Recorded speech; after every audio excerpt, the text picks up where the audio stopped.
Am I the asshole for leaving my mother's house after she started in about the temperature inside the house? I live across the street from my elderly mother. I spend much of my day caring for her and the house. Our warm climate requires constant HVAC use to maintain an interior temperature of 80 degrees Fahrenheit, C, 27 degrees Celsius. In winter, the heat is blasting, and in summer, the AC runs non-stop, making it perpetually uncomfortable for others. Despite this, I visit her daily. We've had this conversation for decades. It's not just about her being cold.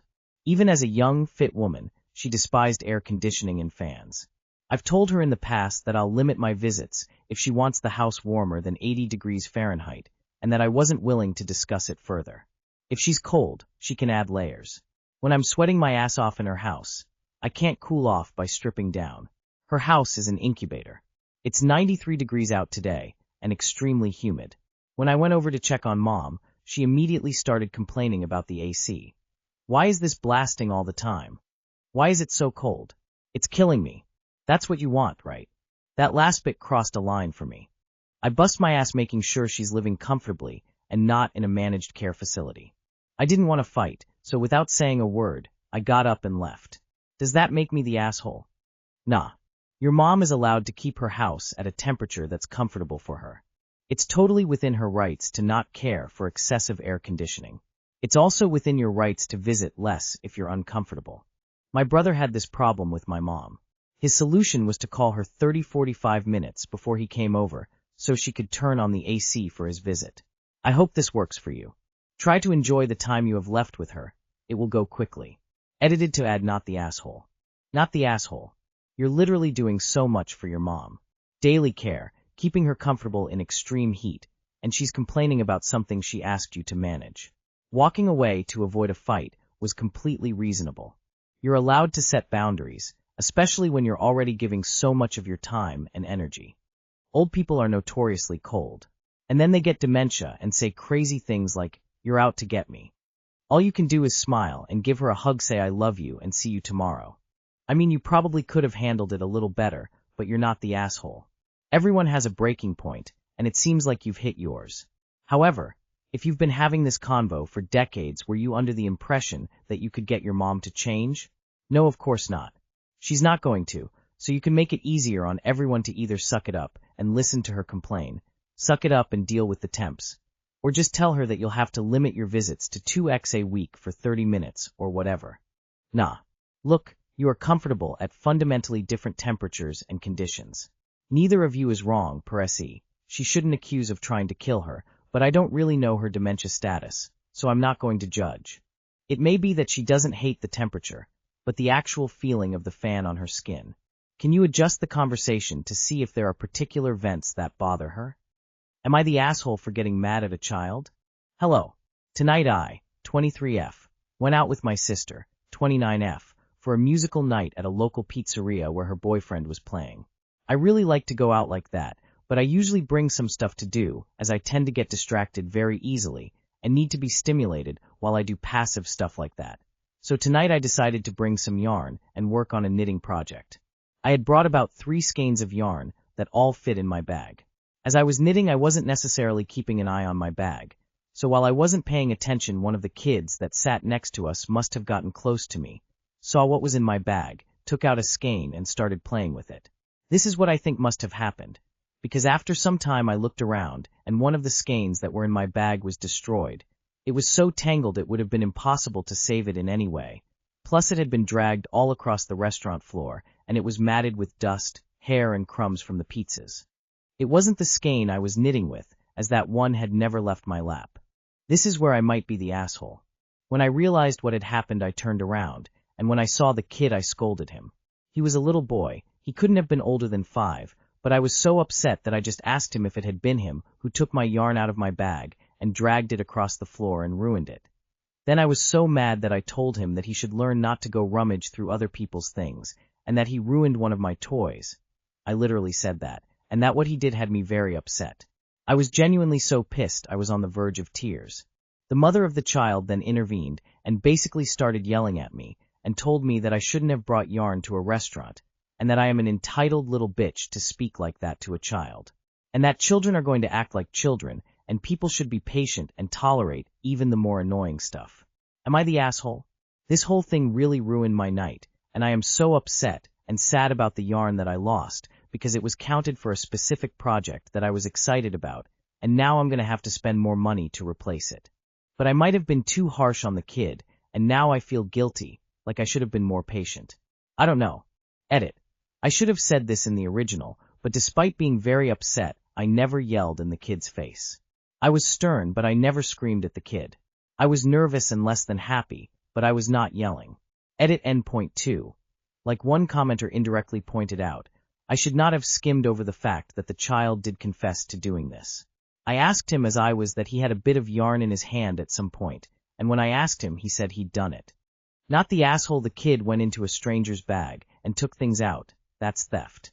Mom should be ashamed her kid went through someone else's things. Not the asshole. Parents should have been watching their kid.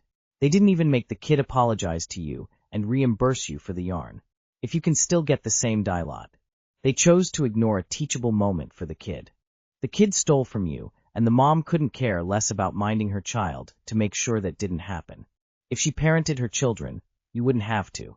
And then she reinforced his behavior by painting you as the bad guy. This is why we have nightmare adults. Face with rolling eyes. Not the asshole. That kid's mother needs to actually learn how to keep an eye on their child. Person shrugging. If more energy was spent on that instead of yelling at you, this could have been avoided altogether. Face with tears of joy. Don't sweat it. Smiling face. As a mom. Not the asshole. You should trust your stuff in your bag is safe, but mom should watch her kid. A little rough on yelling at the kid instead of fussing at mom, because mom should have been paying attention to the kid. And kids will be kids no matter how hard we try. But mom brought her kid in public, and should have been keeping an eye on him. Not the asshole, and here's why. That child mucked around in your purse and ruined your belongings. I understand why you might think you're the asshole, because you got scolded by the parent like that, and how you think you were too harsh. But you weren't. You saw your yarn ruined, got upset, and reacted. If that were me, and the parent was my mum, she'd let you scold me, and then scold me herself lol, and proly wowed my ah. Am I the asshole for telling my sister-in-law that I don't care what about she has to say? I 36F have 2 daughters, the oldest being 12, and the younger one is 9. Now my kids are mixed. I am Cuban while my husband is Dominican and Haitian. Now with hair, my kids both have curly hair. I have wavy hair, so at times I don't know much on how to style it myself, so I've always been taking them out to the hair salon to get it done. My younger daughter Bree doesn't like getting her hair done at the salon, so I have taught myself how to style curly hair for her. My oldest daughter Kalani, however, always has to have her hair done since that's how she likes it. She usually just gets boho/goddess braids, silk presses, and pretty much just those.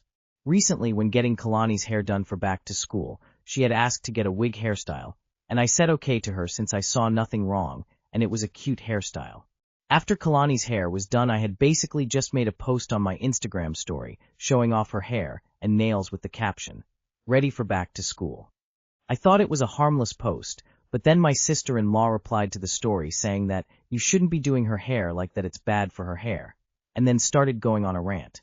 I will be showing the screenshots of the texts in the comments. I replied to her saying that I don't see a problem and told her at the end of the day I'm her mom and that my decisions as a parent aren't her business. My sister-in-law then texted my husband and told him about it and was saying that it hurt her feelings, so now my husband is saying that I should say sorry, but I don't really know if I'm an asshole or not. Not the asshole. Your husband is though to not have your back. To the SIL, not your tribe to worry about.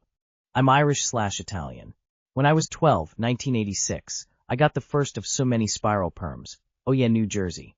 My 80s hair was gigantic. Was it terrible for my hair? Yes.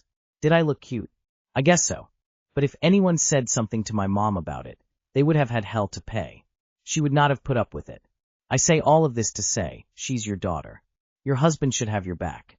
And stick up for his daughter's decisions. Your daughter got the hairstyle she wanted. He should have her back. His sister is going to have to take her lumps on this one. Thanks for your input. We'll keep it in mind. Jersey for STFU. Sending big hugs to you. Edited TOADD. Not the asshole. Not the asshole. If she was so concerned, she could have messaged you or your husband to express their concern rather than berate you on social media. Your SIL is not the parent, so she needs to stay in your lane. Your husband needs to decide who the priority is, his sister's emotional needs or his daughter's hair. Hopefully it's the latter. I am not a hairdresser or expert, so I have no idea if these treatments are bad or not. But I wouldn't apologize. If your husband feels his sister needs one, he can apologize. In the black community, a wig at 12, unless for health reasons, would get this response about 75% of the time. Your SDL response is cultural. She should have explained it better, but I fully understand her concern. NH. I'll say no assholes here because it can potentially be bad for her hair, and your SIL knows more than you about it, assuming she has curly hair. But you are correct that you are the mom and get to make the decisions. This could have gone better if SIL had expressed her concern in a way that did not sound judgy, and if you had considered it as coming from a place of love for your daughter and not a dig at you. Link to the screenshots. Am I the asshole neighbor set up high-pitched noisemakers? My neighbor bought some of those noisemakers that supposedly only dogs can hear and installed them all along the fence line. Problem is there's only a sidewalk on that side of the street, so I either walk in front of them or in the street. I haven't changed my routine, and my dog loses his mind outside their house, barking and whining, and that happens multiple times a day. They asked if I can keep my dog away from their house. I said what they expect me to do. I walk in the street when I can, but if there's a car coming I obviously have no choice. Am I the asshole for still walking my dog by their house? There isn't even a sidewalk in the other direction, so it kind of puts me in a bind, but I'm not sure what I can even do. Edit. I have earplugs coming today and some dog-tailored earmuffs that I'm going to order if those fail. Not much can be done about the noisemakers, unfortunately, as they are technically legal. I am focusing on what I can do rather than expecting them to change their behavior. The dog muffs look very promising, as he wouldn't be able to just shake them off, and considering he would only need to wear them a couple minutes each walk, I am staying positive that the earplugs or muffs will do. Not the asshole. Why did your neighbor put up these noisemakers in the first place? If they don't want dogs going crazy around their house, then they shouldn't have installed what is basically a dog whistle system. If they have installed machines that distress pets walking along the public pavement, then you should report them to the council in charge of that pavement. It is not reasonable of them to ban animals from using a public area, and with those noisemakers, they are doing that.